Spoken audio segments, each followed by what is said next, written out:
अस्सलाम वालेकुम dear students. मैं सेवन्थ को पढ़ा रही हूँ, सेवन्थ क्लास को पढ़ा रही हूँ। हमारा टॉपिक था, कल का टॉपिक था और आज का टॉपिक भी है रेस्पिरेशन। तो रेस्पिरेशन में मैंने आपको पढ़ाया था रेस्पिरेशन होती क्या है। Respiration, what do you mean by respiration, why do we respire. तो हम रेस्पायर क्यों करते हैं, तो ये भी मैंने आपको पढ़ाया। तो इसका जब अब सब टॉपिक आता है 10.1, इट इज पेज नंबर 127। तो पहला सब टॉपिक था व्हाई डू वी रेस्पायर 10.1। अब हमने ये पढ़ना है नंबर 2 सब टॉपिक 2 10.2 ब्रीथिंग। ब्रीथिंग क्या होती है। यहाँ पे प्यारे बच्चों लिखा है caution. Caution means you have to take care. What for, do this activity under the supervision of your teachers. आपको ये एक्टिविटी करनी है लेकिन under the supervision of your teachers. इसका मतलब है ये एक्टिविटी टीचर्स की सुपरविजन में करनी है। नाउ डियर स्टूडेंट्स, आपको क्या करना है। First of all you have to close your nostrils and mouth. आपको क्या करना है, आपको अपने नॉस्ट्रिल्स जो है और माउथ जो है वो क्लोज करना है। नॉस्ट्रिल्स और माउथ जब क्लोज करेंगे टाइटली, उनको क्या करना है टाइटली। जिस तरह अगर हम हाथ रखेंगे नोज पे और मुंह भी रखेंगे, ज़्यादा देर तक हम रख नहीं सकते हैं क्योंकि it is very hard for us to close our nose as well as our mouth also, because it is very difficult to live for a second without air. तो हमें क्या करना है, turn over the page, it is page number 128। अब मैं पढ़ा रही हूँ। You have to close your mouth and nose tightly and look at a watch. आपको क्या करना है, वॉच पे आंखें तो खुली रखनी है या किसी और को बताना है कि for how much time I can close my nose and mouth and how much time I can survive without air.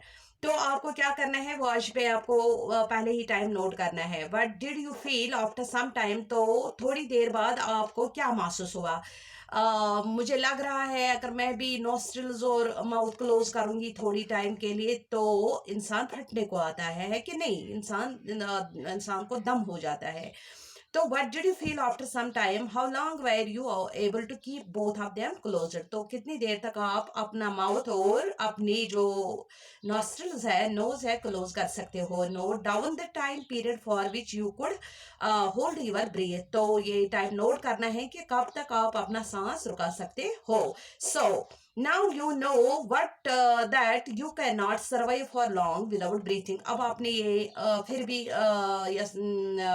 Experimental आपने किया है, यो एक्सपीरियंस डेट कि how much time you can live without air, कि कितनी देर तक हम breathing के बगैर सर्वाइव कर सकते हैं यानी जिंदा रह सकते हैं। Breathing means taking in air rich in oxygen. Breathing का मतलब क्या है, अब यहाँ पे इन शॉर्ट में बताऊंगी। ब्रीथिंग का मतलब है, breathing means taking in air यानी सांस लेना, अंदर लेना, इनहेल करना, रिच इन ऑक्सीजन। जो हम सांस लेते हैं वो तो हम ज्यादा क्या लेते हैं, oxygen, that is rich in oxygen. जो सांस हम लेते हैं क्योंकि हमें ऑक्सीजन ही की जरूरत है, कुदरत का निजाम है तो हम ज्यादा ऑक्सीजन ही लेते हैं। अदरवाइज ये जो एयर होता है it is a mixture of gases, but the air that we breathe in it is rich in oxygen and give out air rich in carbon dioxide. और जो हम सांस छोड़ देते हैं उसमें ज्यादा क्या होता है, carbon dioxide. With the help of the respiratory organs, तो ये जो सांस लेना और छोड़ना it is done by respiratory organs. You know that nose is first of all the respiratory organ, then it is windpipe, then they are the lungs. With the help of those things, those respiratory organs we inhale and outhale with the help of these organs. The taking in of air rich in oxygen into the body is called inhalation। और जो हवा, जो सांस हम लेते हैं जिसके जरिए हम ऑक्सीजन लेते हैं, that is rich in oxygen, it is called, इसका मतलब है taking in air that is rich in oxygen is called inhalation। The process by which we take in air which is rich in oxygen, it is called inhalation। यानी सांस लेने को क्या बोलते हैं, inhalation। and giving out of air rich in carbon dioxide is known as exhalation। और जो हम छोड़ते हैं जो रिच किस में होता है, कार्बन डाइऑक्साइड में, इस प्रोसेस को क्या बोलते हैं, acceleration. It is a continuous process. क्योंकि आपको पता है कि सांस लेना और छोड़ना, फूड के बगैर इंसान रह सकता है 2-3 दिन, 4 दिन भी, 5 दिन। लेकिन अगर हम पानी भी ना पिए तो 1 दिन 2 दिन तो हम रह सकते हैं। लेकिन without this process, that is a continuous process, inhaling and exhaling, we can not live for a second. तो it is a continuous process which goes on all the time and throughout the life of an organism. पूरी जिंदगी जब तक जिंदा है इंसान या कोई भी लिविंग ऑर्गेनिज्म, तब तक ये प्रोसेस continuous process है. The number of times a person breathe in a minute is termed as the breathing rate. तो अब हमने ये जानना है, दो that means the rate, the time that is taken by a person to breathe in a minute.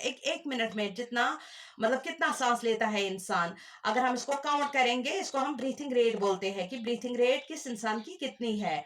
During breathing inhalation and exhalation takes place alternately. तो breathing के दौरान ये जो दो प्रोसेसेस है, that is inhalation and exhalation, they are going side by side, they are going continuously. A breath means one inhalation plus one exhalation. एक breath में क्या होता है, वन इनहेलेशन होता है और वन एक्सलेशन। हाँ हाँ, आपको पता है बच्चों, जब हम इनहेल करते हैं तो हम जरूर एक्सेल भी करते हैं। मतलब अगर सांस है, समो सांस हम तो त्रावन, इट इज मतलब हम ये नहीं कर सकते हैं कि हमने सांस लिया तो छोड़ेंगे नहीं। No, we have to exhale it. या हमने एक्सेल किया तो अब हम सांस नहीं लेंगे, नहीं, हमें फिर से इनहेल करना है। Because in these two processes, by these two processes we can survive, we are surviving. Would you like to find out your breathing rate? क्या आप अपना breathing rate find out कर सकते? हाँ, why not? Do you want to know whether it is a constant? क्या आप ये भी देख सकते हो कि ये constant रहती है और it changes? इसका मतलब है जो रेट, मतलब जब हम सांस लेते हैं छोड़ते हैं तो कंटिन्यूअसली अगर हम ये रिकॉर्ड करेंगे तो हमें ये देखना है कि ये कंटिन्यूअस है, ये कांस्टेंट है या ये चेंज हो गया है। I feel that if we are in a position that is, मतलब we are in a sitting position continuously, we if we will record our breathing rate, it will not change. In one condition it will change, if we are sitting and we are recording the breathing rate, at that time the breathing rate is 1. But when we are go for a walk or we are moving from one place to, at that time the breathing rate will be changes. तो यहाँ पे क्या है, do you want to know whether it is a continuous constant और it changes according to the requirement of the oxygen by the body. ये तो जाहिर ही है, जितना इंसान को काम होता है, जितना एक्सरसाइज होता है, इतना ऑक्सीजन की जरूरत पड़ती है। Let's find out by doing the following activity. चलो हम ये एक्टिविटी करेंगे तो इसके जरिए हमें क्या करना है, हमें ये मालूम हो जाएगा कि किस टाइम में कितनी ऑक्सीजन की जरूरत पड़ती है। यहाँ पे एक्टिविटी 10.2 है। You have to, what you have to do, generally we are not aware that we are breathing, however if you try you can count your rate of breathing, breathe in and out normally. तो generally मतलब जब हम, ये तो हमारी जिंदगी का निज़ाम है, मतलब ऐसे में हम फील नहीं कर सकते हैं, हम ब्रीथ इन ब्रीथ आउट करते हैं। लेकिन जब हम काउंट करेंगे, ब्रीथिंग रेट काउंट करेंगे, एट दैट टाइम हमें पता चलेगा ही कि हमें हम किस तरह लेते हैं, कितना लेते हैं, कितना छोड़ते हैं। फाइंड आउट ये रेट क्या है उसकी। तो find out how many times you breathe in and breathe out in a minute. आपको ये करना है, 1 मिनट में रिकॉर्ड करना है कि कितना लेना, कितना आप लेते हो, छोड़ते हो सांस। Did you inhale the same number of the times as you exhale? क्या जितना हम सांस लेते हैं इतना हम छोड़ते भी हैं? Yes, I can say yes. Now count your breathing rate, number of breathing पर minute after brisk walk and after running. तो रनिंग में हम अगर हम रनिंग में होंगे या वॉक में होंगे तो at that time breathing rate, inhale, that means the inhaling and exhaling, it will change, it will change the rate as compared to when we are in a sitting position. Record your breathing rate as soon as finish and also after complete rest.